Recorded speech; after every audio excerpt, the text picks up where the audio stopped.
And what kind of sum up what Mr. Jones said on the fan? He's prepared to play without Ezekiel Elliott. Woo. He's thinking this is a marathon. This is long term. I'd rather have him fresh, ready to go if we have to at the end of the season. But he's clearly dug in. As Zeke is dug in, he's dug in. He's betting that Zeke won't miss game checks. Mm-hmm. That's what he's betting, and we'll see. I mean, it's a game of will now, and I know Jerry Jones. I think everybody in this room knows Jerry Jones. His will is a lot stronger than a lot of people's will, and there's a reason why he's had the successes that he has, because he has vision and he understands that, okay, if I have to wait you out, I'll wait you out. And I have no problem with that. So, yeah, he's that's kind of where we're at right now. And, they feel good enough about Tony Pollard that going forward. And if they have to, they'll play with Tony Pollard and keep going. And he's negotiating. He's doing it right through the media like they've done all year, all off-season and training camp and all that. So I think this is a part of it. I'm not saying that I disagree with what Jerry's saying, but I also think he's making sure that Zeke and his agent hears exactly what he's saying. Is this funny, though, the narrative that we heard the first meeting there in Oxnard some 30 days ago, that we're not going to negotiate in the media. We're not going to. This is the last time we're going to talk about it. And it's been really the total opposite. There's been information here. There's been information here. The owner goes on and says, "Well, wait a minute." And Nick makes a very good point. For some organization that said we're not going to talk about this anymore, they're talking about it a lot. Yeah. And I think that's that again. Send the message to that agent. Yeah, I think people need to realize. And I was telling you guys before the show, I'd heard a couple of national shows where they said Jerry has no choice but to capitulate in this instance before you get to the game because they can't afford to not have Zeke. Yeah. And I'm thinking, y'all don't know Jerry very well. Right. One thing I know about working with the Jones family, they are some hard negotiators. Like, they are not, like, when you get into a negotiation with them, they're going to negotiate hard. Yes. And in this instance, they feel like they have all the leverage. Mm-hmm. And that's the whole thing about a negotiation. It's about how much leverage do you have and how much leverage can you apply. And the only leverage that Zeke has really is, can you win without me? Right. They look at this situation and they say, hey, we got this young kid who's looking pretty good. Right. And, by the way, our defense looks pretty good. And we think our quarterback's better than he was last year. So they start looking at all that and they're like, we'll take a chance on this. And if we happen to win, whatever leverage he thought he had, gone. Completely gone. Mm-hmm. So to them, I would look at this, if I'm in their shoes, I would look at this as, this is a very calculated risk to take, but if it works out, it changes the whole negotiation of the deal that he wants and what he's asking for, because he loses every bit of leverage that he might have at this point. Well, it also sets precedents for other deals. You want to hold out on us, we'll keep drafting players. We'll keep playing. Because you got a couple of big ones coming up. Yeah, we'll just keep going on. And if you can basically wait out one of your best players, the other guys go, man, they look what they did to Zeke. And they flip it over to Jalen, and they're like, maybe I ought to do what Jalen did. Well, take that deal early. Yeah. But all our shows, I think, have been really consistent about talking about, oh, wait a minute, the Cowboys are willing to do deals if you're willing to come in and work with them. It's not like, Stephen Jones, Jerry Jones have always said, we're not going to set market here. We're going to pay what we can pay, and we're going to move on. But they've been very consistent about also telling us that, listen, doors open. You just got to come in and work with us. Yeah. And like I said, I think Nick, I think you said on your show the other day about, Jalen's going to come back in a couple of years and go, wait a minute, I'm playing better than this contract. He's going to get paid. He's going to keep. This is not the end of Jalen's a great guy. Yeah. This is Jalen just saw an opportunity to get some cash now, and then like, whoa, wait a minute, now I'm doing this. Yeah. I'm playing better than Van Der Esch. I'm helping the defense. And this is clearly a calculated move on his part. Yeah, and Nate on our show last week, he kind of called this. He's been in that room with Jerry. He's seen these negotiations over years. He actually said, I think he's dug in. He said, I can hear it in his voice, and if you read between the lines, he's making a stand, and he's like, I think he's not moving on this one. So looks like that's happening. The interesting thing, I wish we knew what the hang-up points were, because we talked about this a few weeks ago on the show, Nick, if you remember. We were talking about kind of where the top guys are, particularly Gurley and Le'Veon Bell, with regard to their average salary and their guarantees. And the only big difference was the guarantees. They were pretty close in average salary. But when you start talking about the guarantees, I think it was almost $20 million difference in guarantees. And I wonder if the sticking point in this whole thing is the Cowboys saying, yeah, we'll make you the highest average salary. We'll get above that $14 million that Gurley's getting. We'll give you $14.5, whatever that number is, right?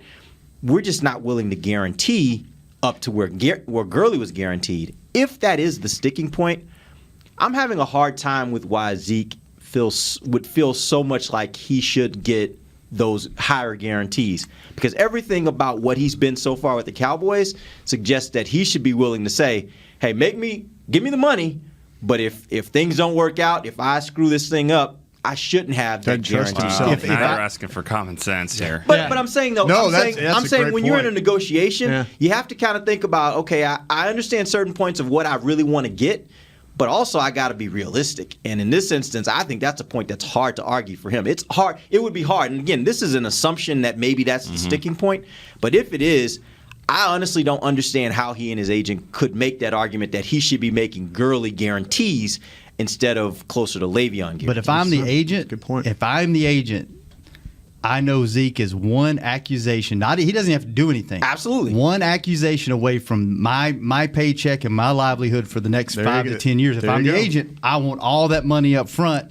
Because if he gets accused, he may be out of the league. And then you sit here as Jerry and said, all right, he's one accusation away from all of that happening. He could be out of the league. So the Cowboys will use that negotiation right back at him. Yeah, and exactly right. But see, that's what this morning though. Jerry said that doesn't bother him, and that you kind of go, okay, how can it not? I mean, you're the one that's you even went after the commissioner to try and protect Zeke, is what you did. So he has to understand that you're one acquisition away, or one punch in the face of somebody, or one push or whatever from being out of this league. Again, you put your fate in the commissioner's hands. No telling what's going to happen, and Zeke's done that far too much. Yeah.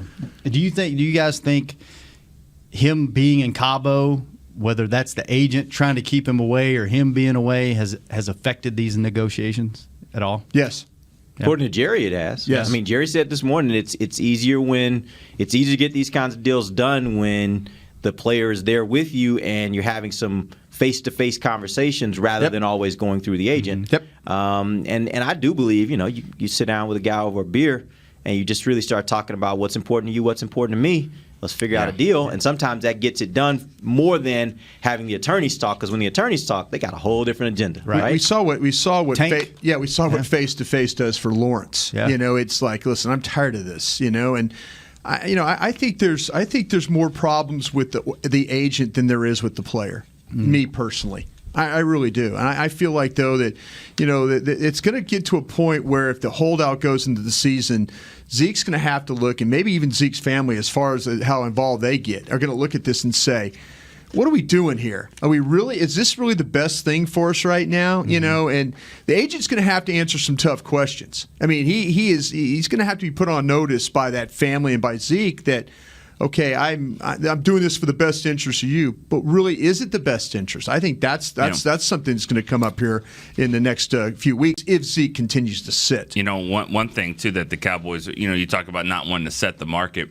Some teams do that. And I know for years the Raiders used to do that, and they would sign players at this ridiculous number, and now all of a sudden everybody's targeting that. And I guarantee the Rams look at what happened with Gurley, and they probably don't like the deal, and the Cowboys don't like the deal either. So therefore, why should I have to top this bad deal and give you this money? This is fair money right here. I don't have to pay Gurley that money. He's limping around in the Super Bowl making that kind of money. That's not a good deal. So why should I have to vest it? There's plenty of deals around the league where, when guys get drafted or, signed or whatever, and you're going, God, what are they doing? And I'm sure they're doing the same thing sitting there when some of the stuff we were doing in the early 2000s. They're going, what are they doing over there? Kind of a thing. But, just because somebody made a bad deal doesn't mean you have to make a bad deal, too, to Nick's point. They look at the numbers, and sometimes you can see creative ways to make deals. Yeah. You could say, okay, I get it. That's a good way to do it. And other times, like, what? Why would you do that? And I think in this case, the Gurley deal has a lot to do with that. Why would you do it that way? Kind of a thing. And I honestly think they believe that the Le'Veon Bell deal actually reset the market, because I think that was the market correction. You get the Gurley deal, it was way out there. I think the Le'Veon Bell deal came, and in their opinion, that reset the market and righted the market and said, hey, this deal is out of whack. this is more where it should be. And I think that's where they're negotiating from. That's the deal that really is the market setter, not necessarily the Gurley deal. The Gurley deal is an outlier, I think, the way they look at it. Yeah, but if they looked at the Gurley numbers and said, okay, we're okay with the Gurley numbers itself, but we're not okay with the guarantee. Right. Are they really using the Bell numbers or are they using the Gurley numbers? I think they're using the guarantees of the Bell number. That's okay, how I would the guarantees. That's what okay, I would guess they're willing to say, hey, the guarantees of the Bell deal is probably closer to what this thing should be. I mean, you're talking, I want to say Gurley was like 47 million guaranteed, something like that. Yeah. And you're more like about 27 with Bell. I mean, it was a lot cheaper as far as guarantees are concerned. And I think they look at it and say that reset the market. The Gurley deal was out of whack. We're not going there. That Bell deal is more we're negotiating on. And I think Zeke is looking at it as we want Gurley plus some, right? Mm-hmm. We not only are we taking the Gurley deal, we want more on top of that because we want to be truly compensated as the best running back in the NFL. Nice watch, by the way, Broadus. That's a big watch. Can't see the. You're a big man, but that's a big. Thank you. Watch. What kind of watch is that? Invicta. Oh, yeah. That sounds real fancy. Used to be a lot bigger. Yeah, I don't know. I just can't see the face. That's my problem. You need a magnifying glass so you can. What's that guy? Who was the guy who used to wear the clock around his neck? Flavor Flav. Yeah, Flavor Flav. That needs to be me. Yeah, kind of is. That needs to be me. Keep losing weight. That's going to happen. I'm trying. How many pounds are you down now? About 35. Soda? Wow. Yeah, wait for it. Good job. State of the art. Funny thing is, I saw somebody say on Twitter the other day that you got a picture up there, and they were like, Broadus is just withering away. Yeah. I was like, he's losing a lot of weight here. It's funny. I'm losing, but I'm growing my hair. Have you noticed, Derek? Yeah. I mean, we're going all in. We're going all in with the hair. I'm going Larry David style. I am going Larry David style. I might look like Ben Franklin when this is all said and done. I hope so. Hilarious. I hope so. I will. Continental Congress, here I come. All right, before we move on from Zeke, does he miss games? Go around the table. Nick? No. Derek? I'm starting to think yes. Yes. Broadus? Man, I've been on the table for the whole time, flip-flop now, and I think that he will. But, man, he's not going to miss game checks. He's not going to miss game checks. No. See, I don't think he should. I think this is one of those situations where you got two strong-willed people. Oh no, and I think because you're not of that, gonna be wrong. I think because of that, they're going to be in this stalemate, and I just think this thing's going to go down to a point where we're going to get to next Thursday, next Friday, we're going to be like, oh well, here we go. It's the same thing that we dealt with when he was getting suspended. Yeah, exactly. Yes, he's playing. Yeah. No, what's going on? Are we going to have attorneys on these shows and everything? Yeah, all that. We started learning about legal jargon and stuff like that. I don't like to flip-flop. I don't like to ride the fence. I've been on. He's not missing games. But I think that Derek is going to be right about this. I do. I'm going to keep saying that he's not going to miss checks. He's not going to miss checks, and then until he doesn't show up. But I'm kind of leaning that way too. What's the latest he could show up next week and still be a factor in the game? Saturday.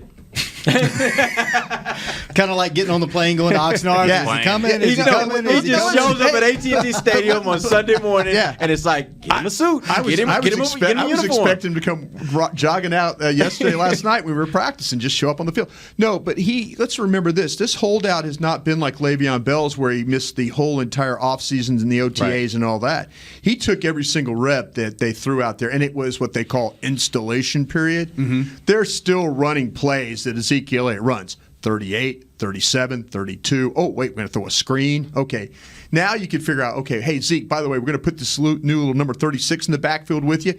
We want you to blitz pickup. We're going to throw him the ball. There's things that he's going to have to learn, but he could show up and you could hand the ball to him 25 times, and I think he'd be all right. Let me ask this question. Do you guys think that because he missed all of training camp and the Cowboys were able to see a ton of Tony Pollard with the number one offense, as well as see him in the preseason for the limited snaps that the number one offense was out there, do you think that even when Zeke comes back, it changes the dynamic of how much they use Zeke versus Pollard because now they've seen something from Pollard that maybe they like? I think Kellen Moore's excited about having both of them in the backfield at the same time. Yeah. I really do. I think he's going to find ways. But, maybe this will save some of the wear and tear when we start talking about decrease some of the touches week 13, and Nick I'm listening to his show while I'm walking, and Nick goes, Zeke looks like he's really beat up, banged up. I don't know if I don't know how he's answering the bell each week.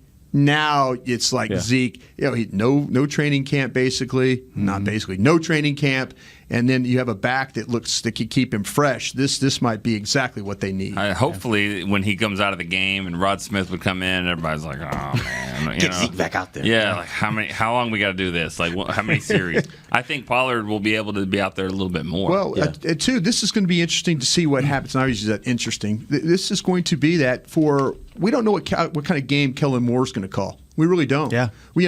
Scott Linehan, it was like run, pass, run, pass, run. We were kind of got into a mode. With Kellen, we really don't know. We just don't know. He might just come out winging it, play action right off the bat, or he might just say, you know what, I don't have Zeke. I'm going to have to time my runs, but I'm going to put this on Prescott's back. The reason why I asked that question is because now I start to wonder, does that affect how the Cowboys are willing to negotiate his contract? Because if they're feeling like, hey, we're actually about to use you a little less, and that doesn't mean he's not going to be a part of the game plan in any means. He's going to be the primary back. But if they're seeing a scenario where, hey, we think we can get this other guy in here a little bit more, and our team is going to be less dependent on you as the single runner for this team, does that change the dynamic of how much you're willing to pay that guy? If you're thinking about, we got to pay a quarterback, we got to pay a receiver, we got Van Der Esch coming up a couple years down the road. We're gonna have to figure out because at some point you gotta re-up some of these other young guys that are coming through. What do you do with Cheeto Bay? I mean, there are other guys that are going to be coming along. It makes you kind of reevaluate maybe that, and do they then, whatever offer they may have on the table, do they take that thing off the table and say at this point, well could be, hey, we're renegotiating this thing, and so there's a little bit of danger there and I talked about this a little earlier. There's a little bit of danger there for Zeke and his camp.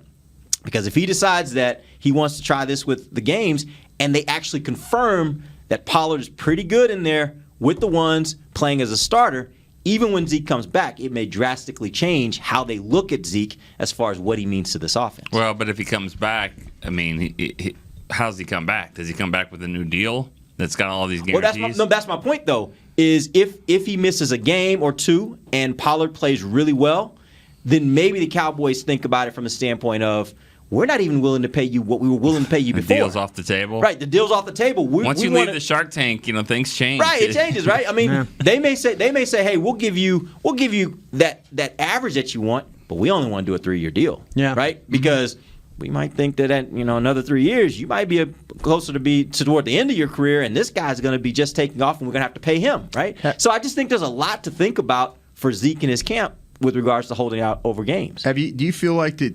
Can you play without Zeke, or can you play without Amari Cooper? Have you proven that right already? now? Yeah. Well, I didn't do very good winning without either one of them last year. I feel more comfortable playing without Zeke. I know that sounds crazy. I feel more comfortable right now playing without Zeke than I do playing without Amari Cooper. Because of Pollard. Okay. Now, if they wouldn't have drafted Pollard, if it was Alfred Morris, they would I would be in like a ton of trouble right now. Yeah.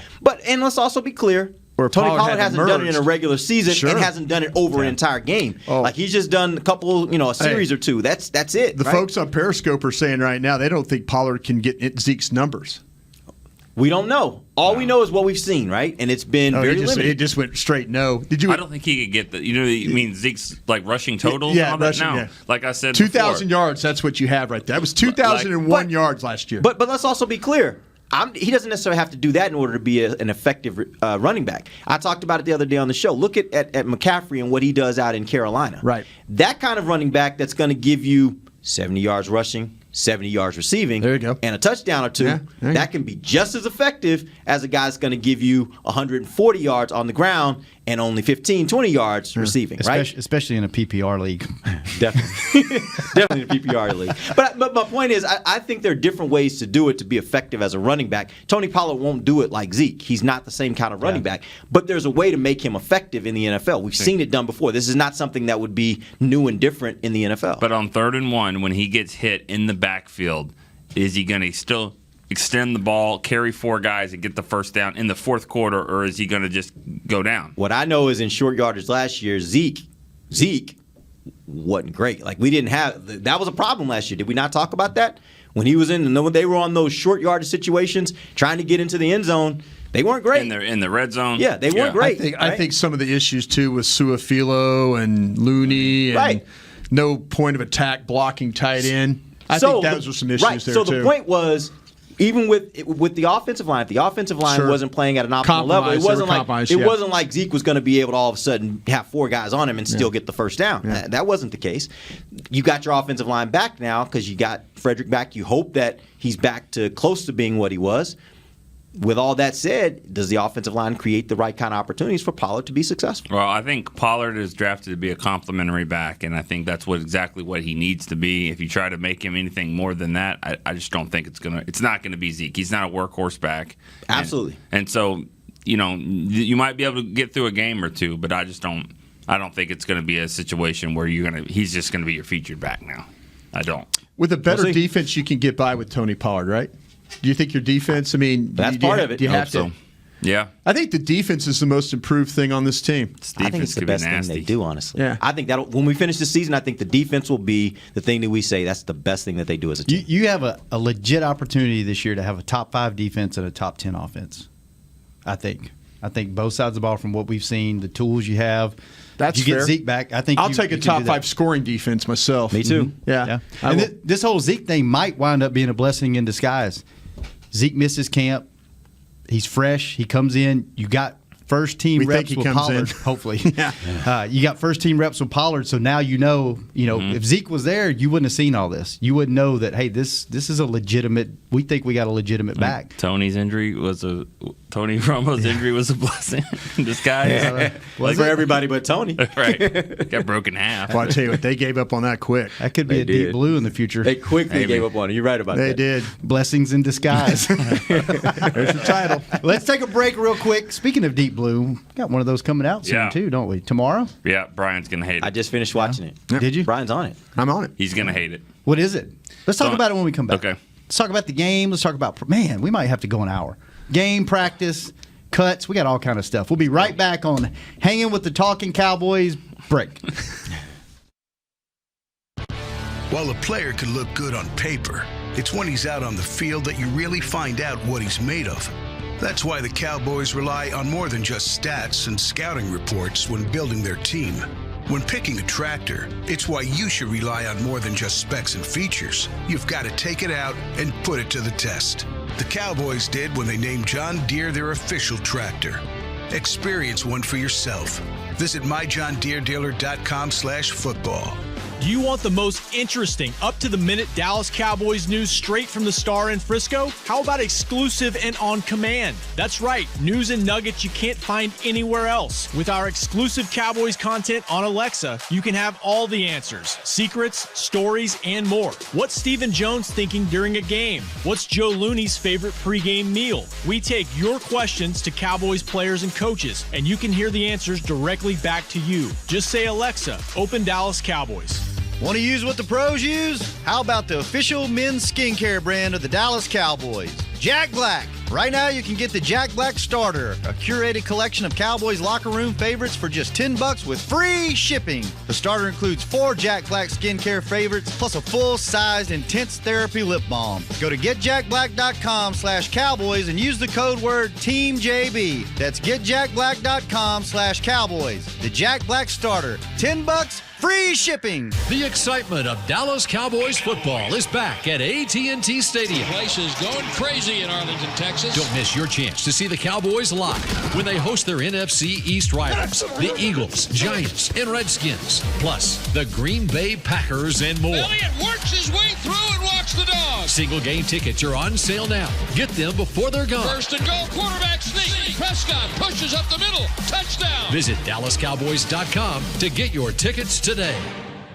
This is Hanging with the Talking Cowboys break. That's a mouthful. Streaming live on DallasCowboys.com and the official Dallas Cowboys app. Get the ultimate fan experience for the ultimate Cowboys fan. Join Dallas Cowboys United for only $20 and get an exclusive Dallas Cowboys United fan pack and member benefits. Go to the website. Go to DallasCowboys.com. Find the United page. Join it now. Do it. Do it. You are so Duck Dynasty. Something else you need to do tomorrow. You are so Duck Dynasty. What? Nice shirt, Nick. Nice ear pods, Derek. What? That's all I can compliment you on because, I mean, Nick's got a great shirt. He's got a great watch. You don't have to You compliment have me. you Trust have me, I'm today. good. Where's the jacket today? I don't use a jacket anymore. I heard you had meat sweats the other day. I did. It got hot in here, and I was like, I'm never wearing a jacket in here ever again because they've jacked up. Somebody didn't tell me they've jacked up these lights in here. Somebody's done something to make it hotter in here. And you make me do 18 hours of draft coverage in here. I know. In April. It's like okay, we're pick 216. Next year, Bron's going to I'm do like, it shirtless with a Miller Lite stencil on his chest. I'm totally delirious in here, and yeah, you got the meat sweats the other day. No, the worst thing is this time of year, it's so hot outside. It doesn't take long to get going, and it was hot in here that day. And Nick was like that yesterday. You were like, it's a little warm in here. He started wiping his brow. I was like, all right, here we go. People are saying Pollard hasn't run against anything but second and third string defenses. Hey, it's all good. That's fine. Why are fans so bitter? Are they? I mean, they're kind of bitter people, aren't they? I don't think Do so. you find that? I think they just got their own opinions, and that's okay. I mean, the one thing I've learned is that they have their own opinions, and they want to throw them out there, and social media gives them the venue to do it. Let me ask you but that's not an opinion. That he didn't run against Aaron Donald and the Rams. He didn't do that, and he did against J.J. Watt, and he got stuffed a couple times back there. He still made some nice plays in that game. Sure, he did. So, yeah, okay. We all know he hasn't done it yet. I think he's got talent. The issue is, until we see it, everybody's not going to be convinced. And to be honest with you, it's going to have to show it over more than just one game in order for everybody to be convinced. Sure. But I think I've seen enough to where I'm at least intrigued. And that's what me and Dave were talking about the other day on the show. We both will be intrigued to see this now because he's shown enough to where I would love to see how they can use him, especially in an offense like what I think Kellen Moore is gonna create. I would love to see him in that offense because I do think there's something in those kind of running backs and using them in the wide open, spread out type offenses. I think there's some things you can do with those guys that I think he'd be really good for. You know? Yeah. Deep Blue that we were talking about tomorrow, 2:00. What is it? It is called The Late Hit, and it's on Roy Williams, the safety, and his career with the Cowboys and being drafted, from Oklahoma, being drafted here as a dynamic, game-changing player, and he changed the game. He just didn't change it in the way that everyone thought he would. Obviously, the rules, and now that the horse collar rules and things that he was a big part of, the game today is completely different, and he's a reason why. But man, he was fun to watch, unless you were a receiver going over the middle. But or on the sideline. Really, the story is the reason why it's called the late hit is if you put him in the 70s, 80s, 90s, he's probably a Hall of Fame player. Darren Woodson says that. Brian's on camera saying that. And people believe that. And I think, it was Rich Dalrymple, the Cowboys PR director. He said, he was the next Ronnie Lott. NFL didn't want Ronnie Lott anymore. There was Lott, there was Atwater. Was Roy the last of the big hitting safeties? I know he was in that era, but was he probably one of the last ones? Those guys, John Lynch and Dawkins, and those guys still hit. And guy at the Redskins that passed Sean away. Taylor. Sean Taylor, Yeah, but he even said it in the documentary. Roy says, in today's game, I'd be playing for free. Yeah, because I'd get fined every minute. Yeah. He was such a unique athlete for a big man, and what happened to him though, it's a shame that he lost his thought about how to play coverage. It was like all of a sudden you could tell he just not want to be embarrassed anymore by it. And I think that was a big thing you talk about with. The hitting part and all that, which was tremendous, and they took that element of his game. But now he's like he goes from I'm a big hitter, wait, I got to play coverage now, and that was that. And he became a liability in that to the point where there would be days at practice where I wouldn't even see him do one-on-ones, where he just did not like the compete period that they do out here with the one-on-one stuff. That would drive him. That would be anxietyville for him, and.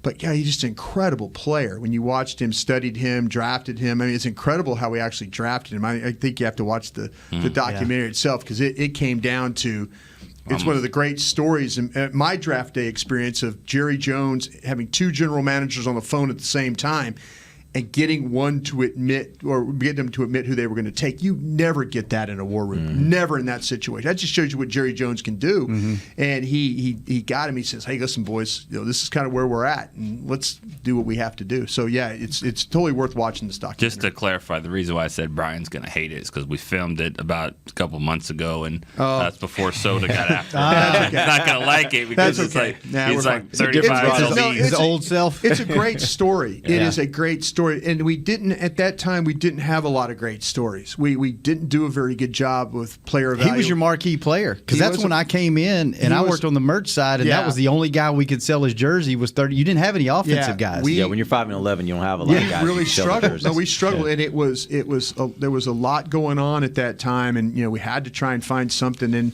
it kind of led towards Parcells coming in. Well, not kind of, he did come in. Yeah. But yeah, it's a fascinating story because we had a lot of problems evaluating players and finding the right one, and he was the right one. It's just a shame that, like Nick said, Derek, that the league took away his main strength. Let me say this too about Roy, and if there was a player over my 20 years here that I've maybe had a couple of run-ins with, it would be Roy. He didn't really grasp the DallasCowboys.com as being media. Are you with us or are you not? Yeah. Are you on our team bus or are you literally or are you on the plane or are you riding against us? And so that's where he didn't really understand. But we had a long talk one time in Oxnard. I think you were checking on me a few times to see if I was okay because it was a long talk out there on that field. I was kind of worried. I was worried about Nick. Yeah. But to say that now we've come full circle and we've done this and he has been the most accommodating player that I have worked with in any of these deep blues. It has been unbelievable, the stuff that he's given us as far as tapes and memorabilia and things to go through, and he's been so accommodating. It's been unbelievable. So, and he said it because I told him, I was like, there's a negative tone about you, but we're not trying to go that route. He said, you do the documentary your way. Oh, wow. You do it your way, and I'm going to love it. And I appreciate it. He has been. I went to Oklahoma's workout a couple of years ago for Joe Mixon and that group, and he was there. And he came up, and he couldn't have been, like Nick said, more nice and gracious. He's like, "Hey, when are you not going to go fishing?" And I would have never ever thought that he would ever want to go fishing with me. But he's like, "No, I hear you fish.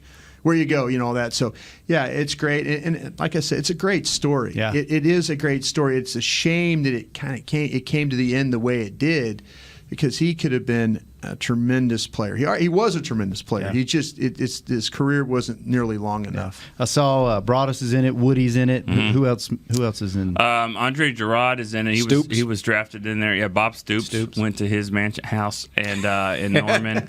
That was fun. House. You said Campo came up to training camp and we got to interview him and Brian, Will McClay, some Chris Hall, some scouts that were there. Some of them that were in the war room for that crazy time that Keith Brian Davis. talked about. Keith Davis. Yeah. Keith was there. We're going to do a documentary on him, too. Oh, yeah. We're going to do something on him. He's got a great story. How many times did he get shot? I don't know, but enough. Twice I know of. That we know of. There's some great stories about Keith Davis and I that. said, you've been shot twice. Yeah. Two different, actually 4 times, twice on each time. And I said, how many times have you been shot at? He goes, I don't know. I don't know. He played with a bullet in his body. Don't know how many times you've been shot at. That's a story, right? That's a story. The late hit tomorrow, 2:00, right? Website, all of our social channels. It'll go live, and then you can catch it on demand after. So worth checking out. Thanks. So, who worked on it with you? You and Steve Sullivan and Alex Lilly worked on it from in the back, but Steve Sullivan, who's worked for NFL Films for years, he's done a lot of these documentaries. He's done Tyrone Crawford one that you were a part of. That was Emmy nominated. Emmy nominated. Yep. Dang, we didn't get it, did we? Now, you know what? I really didn't care. I was just happy to be in the room. But getting that close, I'm like, I want one. Yeah, I want one. Yeah, all right. I want one. Well, let's go get it. Keith I'm Davis. ready. You're Let's go get it. it. You're the only one Keith that Davis, doesn't right? have one. I'm the only one on the show that doesn't. Damn it! I'm the only one on our show. I got 2 former players that played for the Cowboys. Cowboys. I got Kurt that's won an Emmy now. Yeah. Douglas that's been on a station that's won a Marconi, and me. Yeah.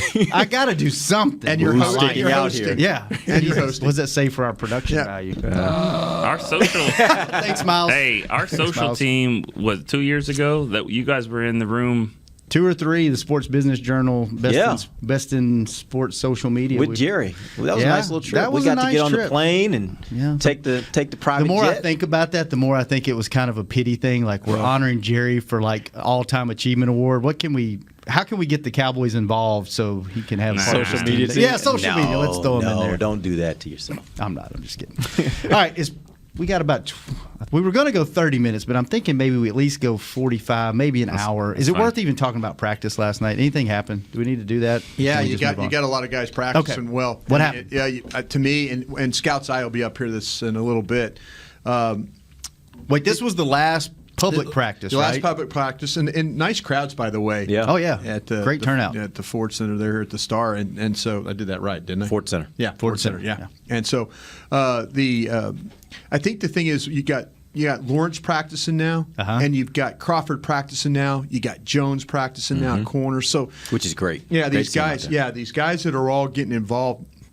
There was a lot of worry about week 1. But, man, these guys, they're looking good. I mean, as far as the movement and stuff like that, they're getting knocked around. They were in full pads a little bit. Byron Jones got to do some coverage stuff where he got to move and turn and stuff. So, is he going to be ready week 1? Yes, Yeah? I do. So he looked good to you? He looked good to me. He did look good. And I think that, he was actually running with the 2s yesterday. Just to kind of, these corners have been doing great as far as I'm concerned. When you look at Brown had another really nice day. Lewis, Cheeto. I mean, Cheeto's been outstanding as well.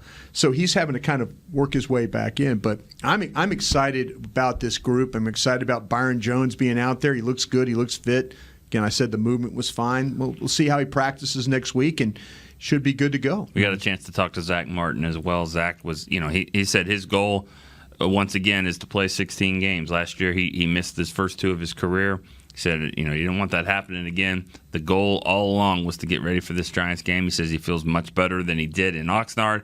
So he'll be out there. He'll be ready to go. But anytime you're dealing with these back injuries, you just hope that, it's a managing process. I'm guessing maybe they start the season like this, but I'm guessing by the time they're at that midway stride, he's probably going to be having some vet days during the practice week where he's not going to be out there practicing. There's going to be some Wednesday practices where we're standing out there, and there's going to be several of those guys. Yeah. That, like Amari Cooper's probably going to be involved with that. And Tyron Smith. Yeah, I was going to say, what's the latest on Tyron's back? Is there?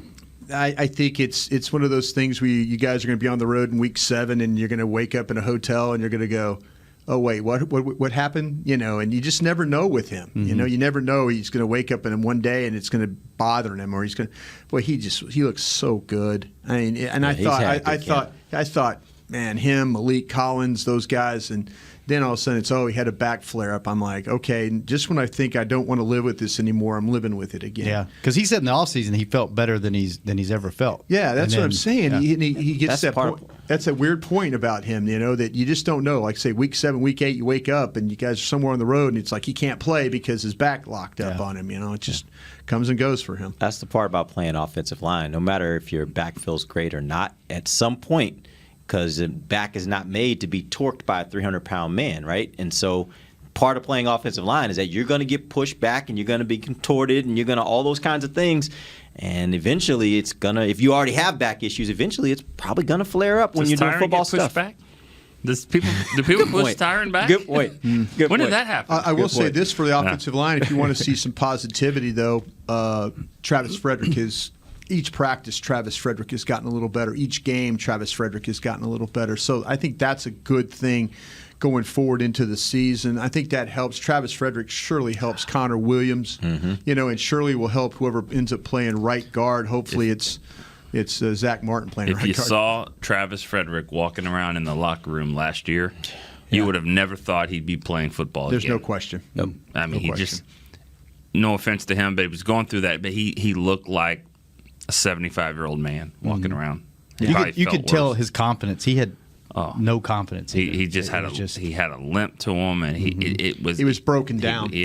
He's very broken down. For him to come back physically and mentally to get to this point is amazing. So him starting. Yeah, I'm sorry. Go ahead. What does that do with Looney? Does he go to a backup in 3 positions now? I think that's what you have to in this cut down. And they had a setback on Connor McGovern yesterday, by the way. So now I know we're putting out today our 53, which we shot yesterday. Yeah. So, we got to kind of have some things that McGovern was on there. Yeah, McGovern was on, so kind of don't freak out if he, in fact, the plan was to get him through. Everything looked like, but he had a little bit of a setback, so we'll see. Do you think maybe they consider IR? Is that what you're? That's what I'm kind of considering. I'm hearing that. I'm hearing on the other end of it, though, they've got a better report about Luke Gifford, which is another guy that we talked about. Luke Gifford being on he has to be on for 1 day, then they can release him and then put him on IR. But it sounds like that Luke Gifford, they might just go ahead and carry Luke Gifford. Just carry him, and then McGovern now becomes the guy who goes on, you carry him and then on the 1 day and then have to put him on IR the next. Which means Adam Redmond, you think? Could be Adam Redmond, yes, because we had Suafilo making the team. Yeah. Me personally, I don't know how you guys feel. I know our show had this discussion yesterday about the offensive tackle situation. I don't feel as good about this offensive tackle situation as backups as I do maybe the inside guys. So is that a position at 53? I mean, do you have assets that you can say, okay, we could trade this guy? I'm talking about trading good for good. I'm not talking about trading trash for trash. I'm trying to get a young, and maybe people don't give up young tackles. Maybe they don't. Maybe you have to find a guy that you have to develop a little bit. But I trust Mark Colombo to work with these guys. But I just wondered how you guys felt about the backup offensive tackle situation. So are you saying maybe, because this is something I was thinking about, are you saying maybe you look at a guy like Xavier Suafilo and say, hey, if we can trade him for a pretty good tackle, that's worth a trade. Is that what you're getting at? Like, take some of the depth that you have in the interior and leverage that into trade better Joe depth Thomas? No. Not with Sean Lee there. Because I don't trust his linebacker health. is one of their deepest positions, right? Okay, would you trade one of those defensive ends? Do you have a defensive end that you can maybe get good for good? Yeah. Maybe somebody. I don't think anybody really likes Taco. By the way, that's another one to keep an eye on. By the way, Taco and what's happening there. With that situation when you get down to the cuts. I mean, there's going to be a big discussion in that room about it. I mean, Mickey, that's why I enjoy being on the show right now because Mickey won't yell at me. But, Mickey will say, well, he's a guaranteed contract, and no, but there's talk. There's talk there. Even after the last game? Even after the last game. So, would you trade Jordan Lewis? There you go. Now we're. I wouldn't, but. See, that's what I'm saying. But we've got to help ourselves at this tackle spot. We can't sit there and look at each other and think, oh, Jordan Lewis is our fourth corner. That's great. Super. But we're getting killed. We're having a Chaz Green moment over here on the left side because Tyron Smith can't dress. And oh, by the way, Lyle Collins gets nicked up now too. I could see them moving. Now, if they get beat up, if they get beat at tackle, it's going to be move Connor Williams outside. Right. Is what it's going to be. I'll tell you, Brian is so good at talking about a player without even mentioning his name, but. Obviously, Cam Fleming's. You're not having any confidence in Cam Fleming. I'm not. Yeah, I'm not. Yeah. And we haven't seen I'm not trying to make. Cam. I'm not trying to make Cam Fleming's mom and dad mad. I'm just saying though that if no phone calls. But we did. That's a different show. We did 4-minute conversation about Tyron Smith and how we're kind of worried about Tyron Smith and what's going on there. I think if there's a position to go and look at to maybe claim somebody, I think they're looking at offensive linemen. I really do. Tackle especially. But is somebody going to put somebody out there that – because the young kids they have, Campos and Hyatt, those guys need to be on the practice squad. And let's worry about those guys in 2020. Let's not worry about these guys right now. And Brandon Knight is not a tackle now. He's a guard. Was a tackle, but they're playing him at guard. I don't think they keep Brandon Knight either. Yeah. I don't. I think they've got veteran guys. Redmond, to me, can play center and guard. The thing I was hoping with McGovern is because he can play center and guard too, or also that maybe that he'd be okay, but it just they've tried and it's probably not going to work out. Let me throw a crazy one at you because you love this game, Brian. I love this. When you were throwing names out. Barroom games, I don't get to play it on my show. Would you trade this guy? He's coming up for a deal next year. No telling how much he's going to cost you. Don't know if you can afford him or not. Probably one of the best cornerbacks in the league right now, but you got a lot of depth at corner. You got a lot of young corners that you could pay a lot less money. Would you trade Byron Jones for a stud at any position? Nope. Nope. Not me. Here's my thing. Well, he shut that down quick. No, but here's why. It's because of the position. Anthony Brown? You can never have Enough too many cornerbacks. good Yep. cornerbacks on a team. I Because agree. I've seen situations where you go into a season and you're like, man, they got a lot of depth at corner. I agree. And all it takes is bam, bam, bam. But his And stock is now you never going to be higher than I it get is all right that, now. but I'll tell you this too. Whatever you're going to get back, I don't think you're going to get back the value of what you really are giving away. So you gave away a corner last year for a guard that didn't play a Right. You're not going to get a Pro Bowl caliber tackle for Byron Jones, right? If you try to trade him right now, I don't think you're going to get a Pro Bowl caliber tackle. He's a Pro Bowl caliber corner. You would just rather have the third round pick in There you go. 2021. Give me the comp pick after he leaves, but for this year, I'm taking all these corners, and that's why even with Jordan, I don't think I would make that move right now. Oh, okay. I'm afraid of giving away any of my good cornerbacks right now because I just know that's a position you absolutely need, and you got some good ones. And by the way, if they can be what they've been so far during training camp, which is not just guys that can knock down passes, but guys that actually get turnovers, now you're talking about a whole different level of defense than what we've experienced with the Cowboys for a long time. I'm trying to get good for good. I'm with you on this whole thing, but I'm not going to sit there and say that, if I give up somebody like Anthony Brown, say I just give up Anthony Brown, I expect quality in return. Mm-hmm. I do. I'm not going to sit there and say, if some guy tries to flip me, we'll give you Jake Campos. Say a team gives you Jake Campos. And I evaluate Jake Campos and I go, no, I won't do that. I'm with you about this. I think you have to be a little mindful that, A, you're not going to be able to pay all these guys. Mm-hmm. Right, that was my point. And B, you have some depth there. You really do have some depth there. So But you I would do also it? think you have. But I also think you have depth. Do I? Would you do it? Which with Byron Jones? With the right player. Save me some money. But I do think you're always thinking like a GM. I do think though that there are other parts of this team that have depth that I'd be a little more comfortable with. The interior offensive line is one of them. I would be willing to look at a deal where if I could get a pretty good tackle for Xavier Su'a-Filo, I would make that deal because I feel like I got more options in the interior part of my offensive line. Sure. I feel great about Joe Looney having to step in any one of those three spots, right? So I'm much more okay with that than I am with getting rid of a cornerback. And I just don't. When you got a lot of good cornerbacks, keep them because the likelihood is that you will need all of them at Trade some Zeke? point this season. Hey, that's a whole different show. Here we go. That's a whole different show. We can go there, but that's a whole All right, different let's show. move on. That was a fun game. I never get to do that on my show. We only have.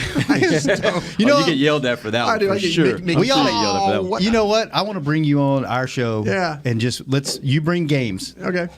The whole show I'm we're all going to about play games. games. Actually, I missed that about having Brian on our show. Yeah. It made it easy sometimes. He'd be like, I got a game for you today. I'm like, great. I don't have to prepare a show. Yeah, and he'll find a way to compare a linebacker and a receiver, and you're like, that's a good comparison. Right? People It's on fun. Periscope hate me right now because I want to get rid of everybody. Yeah, okay. They do. They just totally hate. And if you're going to yell at me, spell my name right while you're getting rid of me. Caden had one before we move on. Yeah. Crawford. Would you get rid of Crawford? Trade him? That's what I would consider. Yeah. I don't think they will, but that was one I would consider. Contract's a little bit more manageable to trade now, isn't Yeah, it? you can do that. And, Nick, you don't like that though, do you? well, not really. I talked to him some yesterday, and so he's just such a team leader. Like you just don't have to do that. You know, he's a good quality guy, and Marinelli said it's like he said when you go into a game and you have 8 linemen dressed, but Crawford is one of them. It's like having Got 10. options. Yeah. Because he can Yeah, do so sure. many different things. And he said the versatility of that, he goes, not every guy is like that, but he's like that. And, he said he's going to play all over the place for us. So I don't know. I just don't know if you're not saving that much money to do it. So I would say no. All right, moving on. Happy Hill Farm Luncheons today. It's the kickoff Right. luncheons where everybody gets their off-season awards. That's going on at the stadium. There'll probably be some stories coming out of that. Games tomorrow. Is this team set? Or does this game matter at all? Are there any more practices? Not before cuts, No. right? Practice is This is done. Practices are done. This is the last chance they get a chance to impress. Can someone make this roster with this game? Absolutely. Yeah, yes. and we've seen a couple years ago, I've seen a guy get off the roster. The cornerback, right? Yeah, How many spots are up for grab? Like realistically, how many players on this team are solidified they are going to be on this team right now? We did a really good thing yesterday. I mean, we got to 43 and then took it to 53. I would So say, you think about 10 guys are still kind of in limbo. And that was the kind of the purposes of the video. I really think if we had to, I think 48 are done or on the team. Because we had 5 of those guys that I think were pretty felt solid. like we did. We feel good about Suafilo and guys like that. Where we had struggle was the last corner and the last wide receiver. Yep. If Alumba goes out and struggles, if he gets a pick, he's right there on the verge. Devin Smith and Cedric Wilson, it could be either one. It could be both. How about that safety? That's another spot. I mean, we all talk about with Wilson, but what about how many? And they could maybe carry an extra guy there. I got another one too. Yeah. Remember a few years ago, Stephen McGee? Yeah, he played the last preseason game, played really well.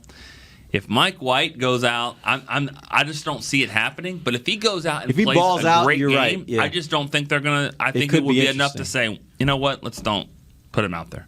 So I don't think it'll happen because he's really kind of struggled, and but. Last game, they kept it pretty simple. Got a good drive last How about Jordan Chun? Is he going to play? Yeah, I think he has to. He can play and run over people and show. And if he gets any plays on special teams and makes a play, it's like, well, this guy, this is why. Should we remind people not to freak out this weekend when they cut Alfred Morris and they're going short at running back? Should we remind them of that? How short? Well, I think they'll go short. If Zeke doesn't show up, he's going to remain on the did not report list. So they're going to to carry an extra roster spot, they might have to do what they did to Kellen Moore a couple of years ago, knowing that Kellen Moore's a vested veteran and he's not subjected to waiver claims. Mm-hmm. So what you could do is you could cut a guy like you could have a deal with Alfred Morris. You cut him and then bring him back. But also you can think about bringing him back, too, for the week 1 stuff, because of the contract, the guaranteed contracts. Just sign him back. But who would they sign? Who would they have on the 53 if they that's what I'm saying. That might be the way they have to keep. That's how they might have to keep John Griffin or somebody like that. No, they'll go short at running back. You would go short. So what? You're thinking only have Pollard? But they bring him back Tuesday. I see what you're saying. So you get past those first couple of days, right? And then you bring him back. And then you bring him back because he's a vested veteran. To save a roster spot, to save cutting a guy, it could be a little complicated. But keep an eye on what vested veterans they have and stuff like that because they very well could do this with Alfred Morris. That makes sense. Who's returning kicks and punts? Tavon is doing the punts, and then the kicks. It might be Pollard. Yeah, and then he wouldn't do that until Zeke is back, though, right? Well, yeah. He wouldn't be your starting running back when they have him back there. So few kick returns in the NFL now. I think Jordan Lewis could be a guy that he's done it before. Yeah. I could see him back there. If Cedric Wilson makes this team too, I've seen thoughts about him doing it as well. Has Alfred done that? No, not kickoffs, really. Kick returns. No. Not really. Yeah. So your biggest spots that are up for grabs are what? Wide receiver, safety. Safety. How about defensive end? We keep talking about Taco in that situation. Mm-hmm. Yeah. They got a lot of decisions to make on defensive line. Yeah, I think it could come down to they might keep a defensive tackle instead of Taco. One decision that was we talked about McGovern's injury, but Jalen Jelks also has a foot sprain. He's in a walking boot. Yeah. He could be a guy that goes to IR. That's your guy, right? Yeah, he was on the Judge Royce Green, at Six Flags. He was up right high and it was kind of plummeted. Screaming all the way down. He plays well. He hit a little bit of a rookie wall. I think that a practice squad or whatever would be great for him. See what he does after he has off season. Injured reserve's not a great spot, because you don't practice. Yeah, it's like Rico's first year; he didn't practice. Yeah, he needed that. All right, let's go around before we go. One guy that you are rooting for to make this team that's kind of on the bubble. Broadest guy, Jordan Chun. Yeah. Why? Why do you want him to make it? I think he does a lot of things for you. He catches the ball well. He's learning how to block. He plays special teams. He's a tough runner. Give me a guy that's a complete player. I'll take him. Derek? Devin Smith. I think he has ability. I think the fact that he was drafted where he was, it signals that a lot of people thought he had ability, and I think he's finally, at least what he showed in training camp in the preseason, he's finally starting to maybe get to that point where he might be able to realize that. And if he really is that guy, if he really is that good of a receiver, then that gives you some flexibility, I think, going into the future in what you do at your receiver position next year and the year after that, if you can keep him around. So I'd love to see him make this team. I would say those two guys right there, Chun and Devin Smith. But, I want Alumba to make it. Yeah, there you go. But I just don't know if he can. I don't know but he deserves it because he's done everything possible. I just don't know if they feel like he's fast enough to play in the NFL. But he has done every single thing they've asked him to do, and he's had a really good camp. I hope he plays well to the point Thursday night that they have to keep him. That's what I hope. There you go. One guy that we haven't even mentioned on this show, and I'm kind of curious, I'm thinking maybe practice squad, if that. Mike Weber, any chance he makes this team? I don't think he makes this team. Yeah. No, I don't think he does. But No. I mean, practice squad stuff, yeah, clearly. Yeah. Yes. He has a chance for practice squad. Yeah. Absolutely. Okay. Well, man, this was fun. We were only going to do 30 minutes, but hell, we could probably do another hour. But we got to go to work. Okay. So, all right. I'm hot, so I don't know. Yeah. All right. Can't wait to get out of this jacket. Well, Nick, thanks for joining us. Derek, thanks for letting me host. And Brought us. yeah, Thanks you. for bringing that big watch. Yeah, appreciate it. Caden, Keep you on time. Thanks for pushing all the buttons. William, thanks for getting us on the air. Shows will be no shows tomorrow because we have a game. Friday, we're going at, I have it written down right here. 10 o'clock, we'll be talking Cowboys, 10:45 the break. 10:30 hanging with the boys, and then next week we will have a regular schedule that's to be determined. We're waiting on PR to let us know when the locker room's open and all that stuff. So we'll be back to normal next week. We just don't know the times. We will let you know as soon as we can. Check out Deep Blue tomorrow, and we'll see you on Friday. Later. This has been a production of DallasCowboys.com and the Dallas Cowboys Football Club. How about this, Cowboys?